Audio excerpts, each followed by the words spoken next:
a smiling and a very visibly happy Telangana Governor Soundararajan, still a governor, headed towards Chennai. I'm not talking figuratively. A day after PM Modi stayed with her at the Raj Bhavan in Hyderabad, the governor in a way confirmed that she is set to contest the Lok Sabha polls for the BJP. Let's listen in to her first. I'm really very moved, and I am very unhappy to leave the Telangana people. But I am happy to, I'm returning for the service of the people. And I thank each and everyone, my brothers and sisters, elders of Telangana. And I will be always in touch with you. Telangana days are very, very memorable for me.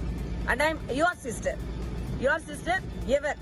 Thank you. Madam, a constituency nunchi meeru? No, that at all, I don't know.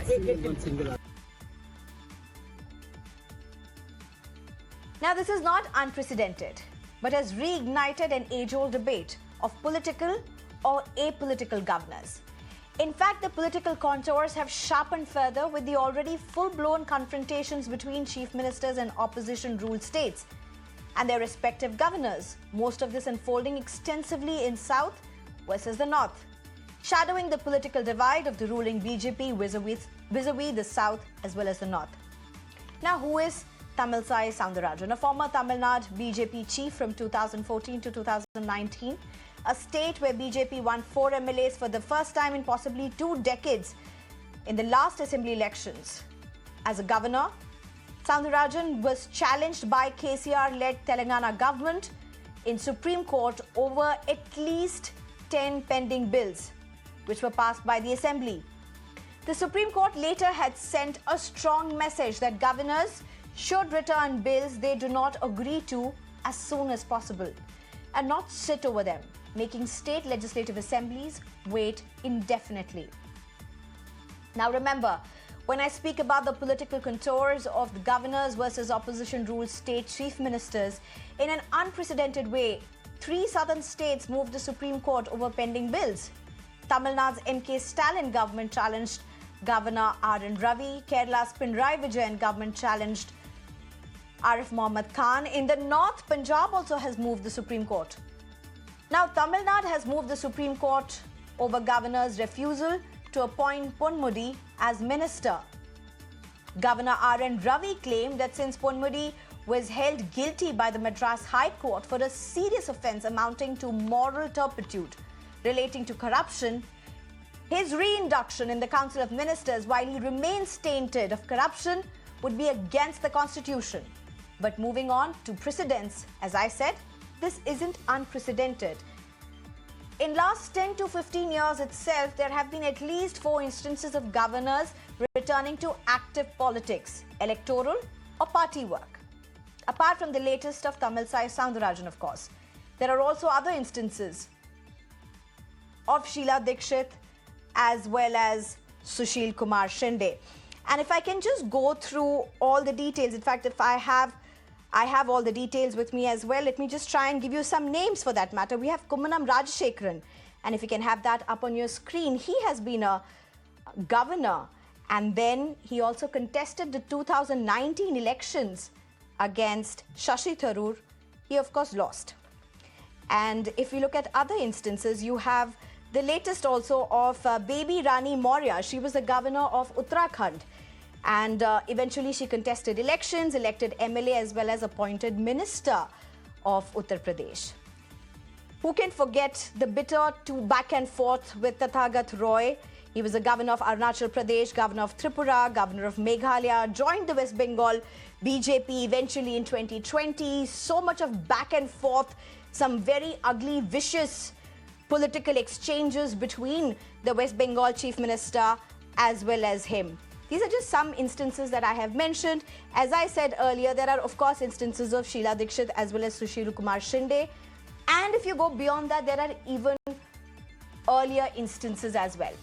Now let's just try and understand what is, it's an old debate or an old wine, in fact a new wine in an old wineskin. But what about the Constitution? What about the politics? How much of this is about being a rubber stamp, as some may argue, or a political thumbnail? I've got with me R.S. Pathania, who's a spokesperson for the BJP, Ikram Sandhu, who's a spokesperson for Congress, as well as Madhavan Narayanan, who's a senior journalist. Thank you very much, all three of you, for joining us. Well, let me just go across to you, Ikram Sandhu. How do you respond to what you are seeing from Telangana to Tamil Nadu? First, of course, the Telangana. I'll come to Telangana in just a minute, but you've already alluded to it, so I'll just take 1 minute on that. The Constitution is defined by the Supreme Court, and the Supreme Court was very clear in November 2023 when it ruled in the case which was the state of Punjab versus the Principal Secretary to the Governor of Punjab. And they said that the Governor of Punjab is working against the letter and spirit of the Constitution as laid down in Article 200, which deals with the duties and responsibilities of the governor. Yeah. And they said that he's playing with fire when he withholds consent, nor does he return bills passed by a state legislature. And in the Kerala case, the Supreme Court admonished Arif Muhammad Khan and told him that you'd better speak to the CM and you have no business to sit on bills for 2 years. So this just shows how politicized governors have been made under the BJP regime, because to my memory, somebody can correct me, in the last 76 years, it was never there that any state government ever took a governor to court for stopping them from doing their constitutional obligation. It is only under BJP that state governments have been forced to knock on the doors of the Supreme Court, and the Supreme Court has to castigate governors. And this is basically a nefarious design of the Modi government. I'm very open in saying that. They use ICE, which is income tax, CBI, ED, against their political opponents. And they use their governors against the citizen of the state who vote against them. It is basically, we will teach you, the citizens of a state, a lesson for not voting for the BJP. Because what happens when you withdraw consent or you do not give consent to a money bill and you just hold it in your office for 6 months, 8 months, 10 months, the progress of the people is what is at stake. They will not get money for their clinics. They will not get money for their roads to be built. They will not get money for potable water to reach them. So it is a BJP way of teaching even the citizens of the state a lesson that if you do not vote for us, beware, there will be no progress. The only way forward is dictatorship. You come in our fold and you will get that progress. Otherwise, we will be giving you step penalty treatment. That is what the BJP's game plan is. And the governors, I'm sorry to use, are just stooges used by the central government to trouble the state legislature, the state government, and the citizens of a non-BJP state. R.S. Pathania, very strong offensive being launched by Ikram Sandhu, but how do you respond to this? There's also another thing that I want to add to what Ikram Sandhu has said, and he has reflected it, of course. There have been some very strong observations by the Supreme Court, case after case, states after states. I mean, you've not had instances where the Supreme Court has had to make some very strong observations against the state governments that have moved it. The Supreme Court has made some very strong observations, and in some cases, it's written part of the order as well, against the governors. Stooges is what Congress is calling them. How do you look at this? Yes, Sneha, you put a question to me? Yes, Mr. R.S. Pathania, yes, it's to you. Yes, Sneha. Let me come to the point. First of all, I thank the Meradao team for allowing me to put forth my viewpoint on the veteran issue. You see, the institution of governance, it is basically acted as a fulcrum for ensuring the process of rule of law, for acting as a harbinger of cooperative federalism, for acting as a fine-tuner of the balancing between two poles. One is ensuring that the majoritarian mandate in a state doesn't run against the basic constitutional spirit. While on the other side, there needs to be wary that the institution of governance doesn't harm the decisive public mandate also. So I think there's a very water-thin distinction, a water-thin Lakshmana Rekha, which the institution of governance need to circumscribe with the passage of time, various commissions, various reports. First of all, the Administrative Reforms Commission of 1968, then Rajamanar Committee, then ultimately the epic remarks of the Sarkaria Commission, and then Supreme Court judgment of SR Bommai versus Union of India. So I think we should need to indulge in a debate on a non-partisan way instead of casting mud on each other. Democracy cannot run while we keep on demonizing each other. You see, this institution of governance has been brought into a serious disrepute, but at the same time, this has delivered too. This is tried to act as a balancing point also. And whatsoever the ills in every institution, you are but natural to find there are laplaces, there are shortcomings. But how could we correct it? How could we put it on a better mark? How could we refine it? How could What we are you fine-tune calling it? as shortcomings, though? What are the This is the shortcomings? basic. What are you talking about? This is the basic term. There's no two opinions about it. That when now I'll start with the various Congress governments, where from the need arose. See, this is the 1968 Administrative Reforms Committee. Bharatiya Janata Party was not there. Then Raja Manar Committee No, of I get that, 1969. Mr. Committee R.S. of Pathania, Governance. and we'll get to that. But at least respond to what the charges are, respond to what the allegations are. We could come back to you in your introductory remark. You don't need to go into the history of what has happened. I mean, let's start with where we are right now, and then we will proceed. We have enough time on the show. Don't worry. You will get your chance. Sneha, it's an open fact that popular governments were brought down illegally and unconstitutionally by various governors, and particularly during Congress rule, during 60s, during 70s, and particularly in 1980 when Indira Gandhi ji came to the power, and the infamous government dismissal of N.T. Ramarao in 1984 also. This holds out as a big blot on the constitutional spirit and on the role of and the functions of governors as envisaged by the Constitution of India. Secondly, governors have repeatedly withheld assent to very important bills, and that is money bills, thereby frustrating the very letter and the spirit of the Constitution also. Thirdly, inviting unwanted political formations and alliances to form governments, denying So the are you genuine saying then BJP is carrying on the political legacy? Are you saying that? You're doing Not what it is, but you're carrying on a legacy that has happened before also. Is that what you're arguing, sir? Absolutely not, Sneha. That's what I said, that what happened, how the institution of governors was damaged. It was brought to a big disrepute during various Congress regimes also. Bharatiya Janata Party rule, by and large, I won't say, I should make a fair comment, by and large, Bharatiya Janata Party maintained non-partisan governors, the governors who should uphold the spirit of the rule of law, the governors who should virtually speak, eat, and drink as per the spirit of the Constitution. I mean to say, All right. everywhere. Okay, I've The given you spirit of the quite a Constitution lot is- of introductory time for your introductory remarks, sir. I will have to go to the other panelists. Please allow me that. Please, I give you far more time, and you subsequently only in the second half really came to what the point was. Mr. Madhavan Narayanan. See, let me just put two and two things together to what Ikram Sandhu said as well as what R.S. Pathania has argued. To a long time, I couldn't get what R.S. Pathania was coming to, but having got that, can we now come to a point to say it's always been a clash between the governors as well as the states, but the nature and the politics of that clash is seeing a change? Would you say that in an unprecedented way? How do you look at this?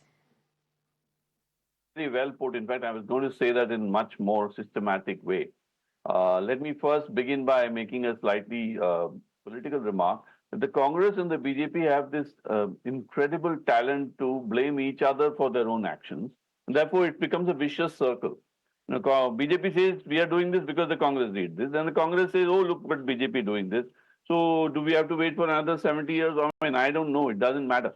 We have to probably look at what the Constitution says, what the governors are supposed to be, and what is happening on the ground. Three things. First is, as I see it, first of all, we've already generally learned as a political science student that we have a federal system with a unitary bias.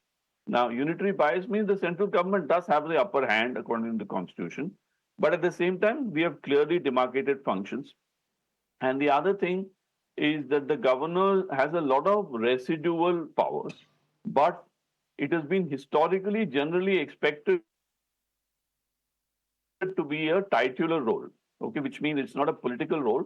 It is somebody who looks after, there is a nuanced way. The governor usually administers the state as a titular head and steps in actively only when there is a breakdown of constitutional machinery. But during the Congress years of 1980s and 90s, we saw that even political turmoil was expected, or some vague law and order instances were cited to invoke Article 356 and dismiss state governments. Now, the Congress style was to use the governor as a quiet agent and then immediately get rid of political opponents. But they were not loud. They were not in your face. They were not obstructionist at every step. And that is what is happening under the BJP. Whether you look at Ananda Bose in West Bengal, Arif Muhammad Khan in Kerala, of course, Lieutenant Governor V.K. Saxena in Delhi. The Oscar, of course, will go to R.N. Ravi in Tamil Nadu, who loves to shoot off his mouth so much so that he sounds more like a backbencher in a state assembly than the governor. Now, let's look at what the Sarkaria Commission said in 1988. Now, this is the interesting part. I want to say something very clearly, Sneha, which is the governor has been time and again rapped. People talk about courts remarking against governor, but a reprimand is not a ruling. So nothing really, it's not even a rap on the knuckles. It's just a tutting noise that we hear. So the governor uses all sorts of residual powers. And in the current phase, I'm convinced that so many governors are behaving in an identical way that it's not a personality trait, but a clear instructions from above that the governor shall be seen to be. Now, this is very important. Governor shall be seen to be as somebody exercising an administrative authority and not a titular position. Now, look at what the Sarkaria Commission said. The governor should be very appointed with the consultation of the chief minister. The governor should be a person of eminence in the field of public life and not belong to the state, which implicitly means let's avoid appointing politicians there, but or maybe appoint civil servants or scientists or something, because it's more of a ornamental position. Then it should be, act as a bridge between the center and the state, which is the cooperative federalism thing. We have now a new doctrine we could call as a combative federalism and not cooperative federalism. So what we see is a huge gap between the bat and pad in cricketing terms in the constitution, which is abundantly used by the governors. So the Supreme Court can only make remarks or rule on a case-by-case basis as it is happening with R.N. Ravi. Every time he goes to the Supreme Court, there's a competition between the State Bank of India and Governor Ravi. They both have to be told each and every time by the Supreme Court, thou shalt behave. But that's not happening. And my own final point I want to make is that the way things are, the Supreme Court will have to look at the complete justice provisions under Article 142 and call the spade a spade. But somehow everything cannot be left to the Supreme Court. Some things have to be part of a social political fabric in the country. So to that extent, we have to really redefine and refine the role of the governor. Sadly, that is not happening at all. Right. Ikram Sandhu, Hello. In fact, if you just look at possibly Telangana right now, you had an earlier KCR government that took the governor to the court. But you have another Congress government now. We're not really hearing anything much at that. But how is Congress looking at that? I'm asking you this question because if you look at Mamata Banerjee, the preceding governor vis-a-vis the current governor, a lot seems to have changed, at least in the way they were interacting. You don't see public spats, particularly now when you get into the picture, say, a Tathagat Roy, who joined the BJP eventually after his governor post, and then there were these ugly viciousness. So if Tamilisai Soundararajan goes and joins the BJP and contests Lok Sabha elections, do you object to that, considering even Congress governors have done that? Sheila Dikshit, for that matter, was declared a CM candidate for the Uttar Pradesh. She did not contest that. I mean, she withdrew her name eventually, but then she was also the Delhi chief after that. So, Congress has also had these precedents. So do you really have an objection to them going into active political life, though? Frankly, that itself is questionable, considering you have, You know, that's what we're seeing with courts, that's what we're seeing with police officials also, and governors as well, who are otherwise the de jure heads of the states. Ikram Sandhu. Yes. See, democracy and traditions are always an evolving pattern. You know, you cannot have something which was there 50 years ago and that becomes sacrosanct. Everything moves. So the need of the hour is that you move at times. And I'll give you an example. I'll give you an example of the 80s that we were talking about. Then in 80s, there was a hegemony as far as the Congress was concerned. There was an Ayaram, Gayaram culture which used to benefit the Congress. It always benefited the Congress because it was the major pole around whom everything used to rotate. What did Rajiv Gandhi ji do? He came out with the anti-defection law, which said that if 33% of the legislature do not go in one way, you will be disqualified. It was basically something which was detrimental to Congress at that time because people were willing to jump ship and join the Congress because that was the party that was in power.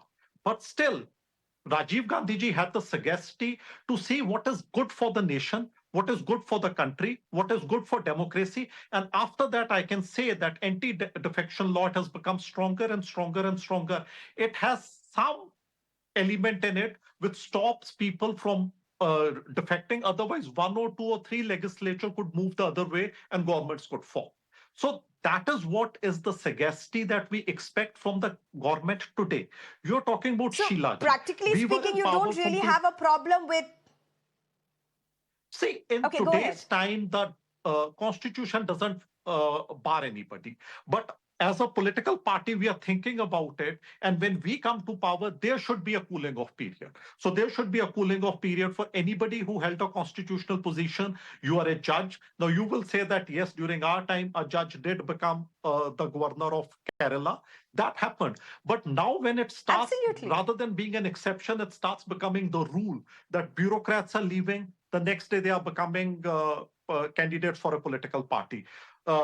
Judges are leaving. The very next day, they become candidates of a political party. Governors whose role was under suspicion when they were not letting a state government operate the way a state government is supposed to operate, and then they go back to the mothership and again get back into the political activity. So all this, I believe the time is ripe.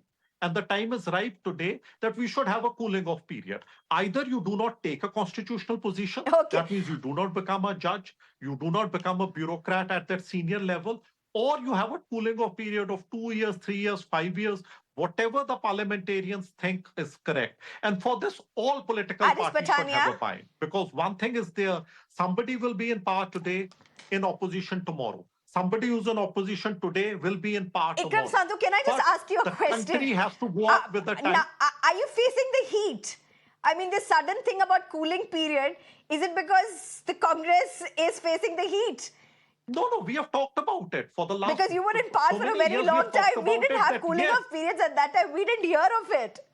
No, you did. You've heard Congress leaders talking about it, and that is the right way to go about it. If the BJP doesn't want to go about it, that is their sweet will. But I, as a responsible spokesperson for Congress today, tell your public, your viewers, that when we come to power in June of 2024, since the result is only being announced on the 4th, we will see to it that you do not have this spectacle when somebody is supposed to be at a constitutional I have to go to RS Pathania, but a minute to you, Madhavan Narayanan. You wanted to intercept. You wanted to say something. Yeah, I find it very amusing. All right, Ikram Sandhu. Madhavan Narayanan. I like the points made by Mr. Pathania and Mr. Ikram Sandhu, but both of them are grabbing the high moral ground, whereas actually the ground reality is that the governor's office has been effectively, one says we only abuse it, you have subverted it. And the other one says we're not subverting it, we're just upholding the constitution. Whereas actually, if you look at it in terms of ground reality, there has been a lot of violation of what is professionally and ethically expected. So I'm reminded of an Urdu ghazal by Jagdeep Singh, like Congress can actually tell the BJP, Meri dastaan ko zara sa badal kar mujhe hi sunaya savere. I mean, it's the Congress, whether it's the Unlawful Activities Prevention Act, whether it's Prevention of Money Laundering Act, whether it is the role of the governor, the Congress laid the plot and BJP is having fun in the house that Jack built. This is what has happened. happening. The Congress has to Madhavan look Narayanan, within. that guzzle apart, at least there is nobody who can come around to you tomorrow and call you a South Indian who's only biased towards one. You pretty much No, proved this is the yourself with problem your now. Hindi as well today. Knowing every side of the story is now today a liability, and I plead guilty. Okay, R.S. Pathania, how do you respond to it? You know, to whatever Madhavan Narayanan has said, I also have to ask you, there was a time when I used to be in college, the debate used to be about rubber stamps versus political governance. Quite frankly, that I don't even think that debate is any more relevant. I don't even know whether rubber stamps is a word that would anybody use, because at least the generation that is seeing it over the last decade or 2 decades for that matter have seen very, very active governors, not relegated to the Raj Bhavan alone. Absolutely, absolutely, Sneha. I'll cite, let's be positive, let's be pragmatic, and let's be optimistic too. It is not like that. Let's be the paradise realistic, lost. please. It's not like the paradise lost. It is the paradise gained also. Though there is a fine tuning balance, seesaw battle between paradise lost and paradise gained. Just a minute. Between your play of words, I have learnt what you do, R.S. Pathania. But between the play of words, you are saying it's not paradise lost. So is it paradise established? Established. Is BJP establishing the paradise now? Absolutely, no two opinions. You see, Sneha, there are 2 or 3 points. So this is what BJP, you are claiming very proudly that this is where BJP stands. This is how it is going to be. Sneha, this is how active governors, political governors are going to be be the constitutional heads of the state. Is that what you're saying? Please don't play around with words, because I'm now going to catch you. It took me a while, but now I've started learning your words. Sneha, it is an uncontroverted fact that the factum of dismissing the politically empowered and politically mandated government, it was started by the Congress Raj. No 2 opinions about it.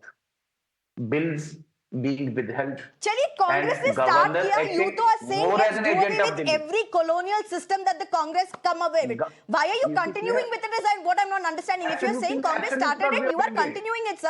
Sneha, absolutely not.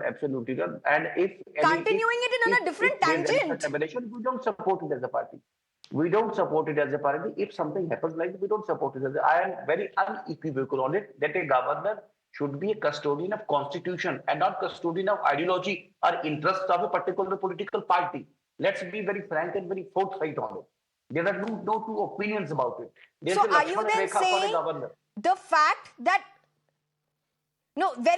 I'm glad you make this point. So are you then in some way acknowledging that whatever has played out in some states with respect to sitting on bills that have been passed by the people of that state? I'm not saying assembly of that state, because people have elected the people, they have passed that bill, and they sitting on those bills, not returning them, not passing them. Is that crossing the Lakshman Rekha?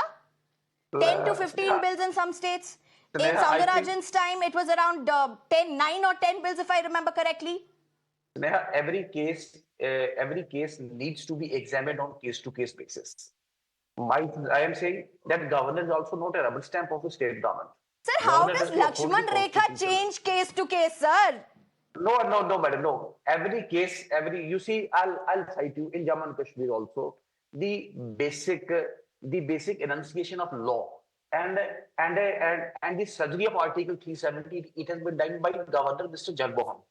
And no 2 opinions I'm saying about it. The way he has tread, the way he has shown, I think Bharat Sarkar is going that way. So, and all successive governments under which Jagmohan ji served, they were illegal. They were daggers drawn to Jagmohan ji. He is violating the constitution. They accused him of obstructing the political mandate here. So governors need to act as a balancer. They need to enforce the constitution. The majoritarianism of the elected governments in their rush and in their blind race of fulfilling and of going ahead with all populist measures, they need to respect the constitution. They need to respect the constitutional spirit. And I think the basic idea of cooperative federalism is that this is what the governors are supposed to do. I'm believing you're talking about BJP here. They are it describes them very well. Majoritarian government, needs to respect states. I mean, Aris Pathania, before I go to Ikram Sandhu, Madhavan Narayanan, a minute to you again before I go to Ikram Sandhu. Yeah, I think Mr. Pathania made an interesting speech, but unfortunately, he was behaving just like the governors. See, the point is, the governor is a custodian of the constitutional machinery and not an administrator of the territory. Whereas all the points that Mr. Pathania made, and therefore the governors are also behaving, is basically not the light touch, but the governor is leaving nothing for the Supreme Court or the opposition or the media to do. And you cannot be micromanaging a state by dissenting on every bill and raising objection on everything just because the Constitution allows that power.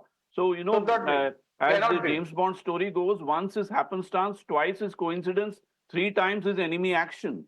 So this is actually turning out to be too frequent to be ignored. We have to look at the data.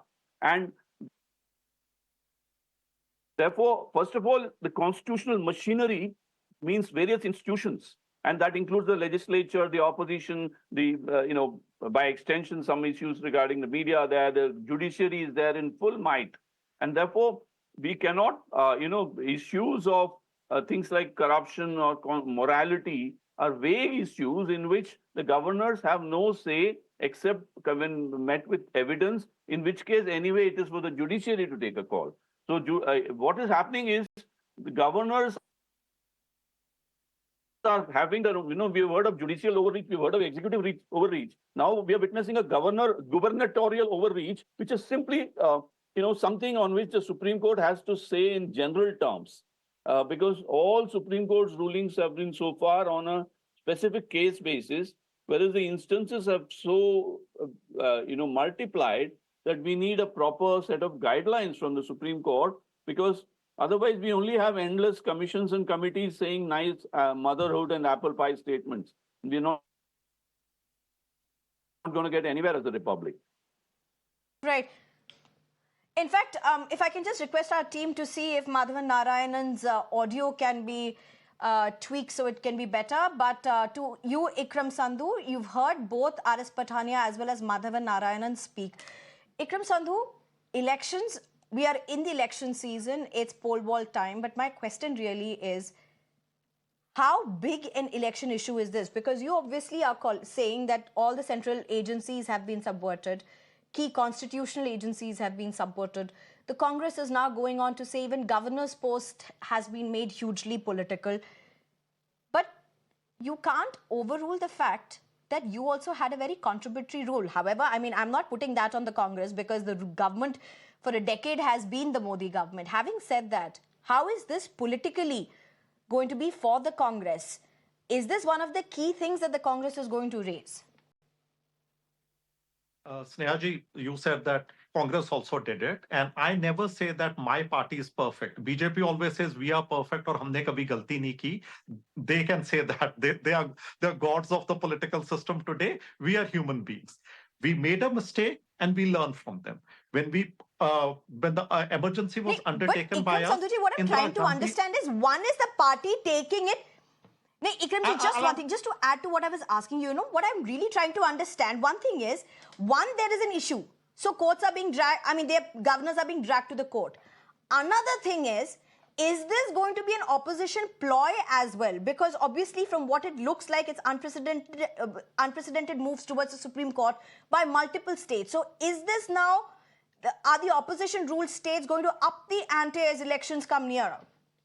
Right. I'll just finish and then I'll come to this point, So Indira Gandhi ji herself apologized in her public meetings, and when she became the Prime Minister again in 1980, for the emergency. So that is what our track record is. There was a financial emergency which was, doing of Mr. Modi when demonetization happened. He said 55 days de dijiye, uske baad main aapko bataunga kya sahi hua, kya galt ho gaya. We have waited for 8 years. He has never even spoken about it. So that is the difference between the two. Now coming to your answer, yes, we are all political animals, and every issue is a political issue. And now we have to go to the People's Court. The Supreme Court is always there to decipher the Constitution and show us the right path. The people are there to vote and show us the right path as far as governance is concerned. So when we move out for our campaigning, which we've already done, all these issues will be taken up. When we go to the people in our public meetings, in our nukkad meetings, in our big rallies, and our road shows, these are the things we will talk about. We'll talk about how ICE has been used, income tax, CBI, ED, how governors have been used, how the might of the state has been used against the opposition to stifle them, how electoral bonds, one of the biggest cons of this government, has been put into place, where a company which has a turnover or a profit of 1.8 crore can end up giving a chanda of 85 crores. This is some economics that a student of economics like me has to be taught by Nirmala Sitharamanji, because only BJP can teach us how a party or how a Madan Lal company, which had a turnover of have profit of 1.8 crore, can give a chanda of 85 crores. If this can happen, forget All right. 10 trillion. We can become a 100 trillion economy in the next 5 years. Okay, before I go to Aris Pathania, Madhavan Narayanan, my last question to you. Okay, my last question to you, Madhavan Narayanan, and help us to put this in perspective. What is BJP? I'm saying BJP particularly because we are looking at these instances. So now, if you looked at Kummanam Rajashekharan, he contested against Shashi Tharoor. He lost. I mean, of course, if you look at the vote share and all, that's a different game. But I'm just trying to look at it. Baby Rani Maurya, of course, she won. She's an MLA. She's a minister in the Uttar Pradesh government. Again, Tathagat Roy hasn't had any electoral successes as such. I don't even know whether he's been fielded anywhere electorally. Even Soundararajan has had... she's only lost electorally in the past. If you look at where these experiments were done, it was down south where BJP has been struggling for their presence. So how is this supposed to be looked at electorally? What are they gaining? Actually, it's very simple, Sneha. The BJP makes absolutely no bones about the fact. The BJP makes absolutely no bones about the fact that it regards the governor's office as a political one with a political role, with an integrated monolithic country, one nation as its own goal. So the BJP is leaving nothing to chance or to imagination. But the kind of people it is appointing as governors, some of them are basically political lightweights. So if Mr. Modi's and BJP's organizational power helps them, they can win. But essentially, they are not really, Tamilisai's father, incidentally, is Kumari Anandan, who's a veteran congressman. So these are not even necessarily RSS kind of people. But, well, they come and go. But the point is, this whole office of the governor is being interpreted by the BJP in a manner that makes the whole country, the youngsters will believe that this is what the governors are supposed to behave. Just as today's loud news anchors have started making us believe that this is what journalists are supposed to be, very, very in your face and rhetorical and biased. So the governor, like the anchor as an institution, has morphed. It is for the young Indians watching this show to really go back to the constitution and principles of media and find out what is really going on. Okay, you took a dig at us, but I do hope that you have a very different opinion about Beyond the Headline. But Aris Pathania, the last word to you. When you look at what Madhavan Narayanan has said, what Ikram Sandhu has said, and very important what Madhavan Narayanan has said, you've redefined the office of the governor, possibly not for the best. Sneha, I said earlier, I repeat, let's be positive, be pragmatic, not to make pot shots.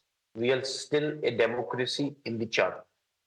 Only 60, 70, 74 years after the framing of the constitution, we should be positive, we should be pragmatic. And this institution of governors, I refer to various commissions. I refer to the Honorable Supreme Court monumental judgment in Mr. S.R. Bombay versus Union of India with regard to the frequent dismissal of governments by various governors also. So I think this institution needs to be strengthened. This institution needs to be filtered of its ills and shortcomings, if any form of the institution, not to become cynical, not to become pinpointed, not to go on the wrong side of the coin.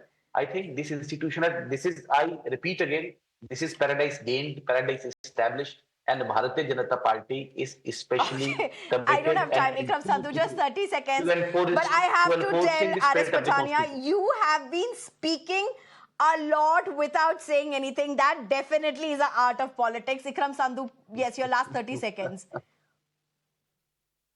28, not more I than want to say that. 10 seconds. You know, Congress is somebody which has always understood the pulse of the people. When UPA was in power, everybody said that a thing So like has RTI can never BJP, work. sir, consecutive 2 times. उनसे We अच्छा gave क्या RT pulse मिलेगा अभी के लिए तो? I mean, Congress will have to prove it. you give me my 30 seconds. We came up 30 with an seconds. Okay, RTI go ahead. 30 which was seconds. detrimental maybe to our own interest, but this government has actually diluted RTI that we came out with. So Congress is the party which can give you path-breaking things, and now today we understand that the office of governor is being used in a very, very wrong way. So rest assured, when we come to power, we will set it right, and you will not have partisan governors in Raj Bhavan, but you will actually have first citizens who act in the interest of the state that they represent. All right, Aris Pathania. Sorry, not Aris Pathania, Madhavan Narayan. 10 seconds, yours would be the last word. No. It seems to me that during Nehru's era, we had test match governor. During Indira's times, we had one-day governors. Now we have T20 and baseball governors. So they're all hitting strokes. So just like cricket, the governor's office has come down. So we really need to ask whether we need to, like India has refound its rhythm in test cricket. Maybe the governor's office will go the same way now. Okay, Aris Pathania, Ikram Sandhu and Madhavan Narayanan, thank you very much for joining us. I know we had light moments as well, but this is possibly a very important aspect and challenge before India. I say challenge because the governor's role is extremely constitutional, extremely crucial, and as many would say, is being redefined as each day passes. Thank you very much to the viewers as well for joining us. Time for a short break. On the other side, we'll bring you all the latest.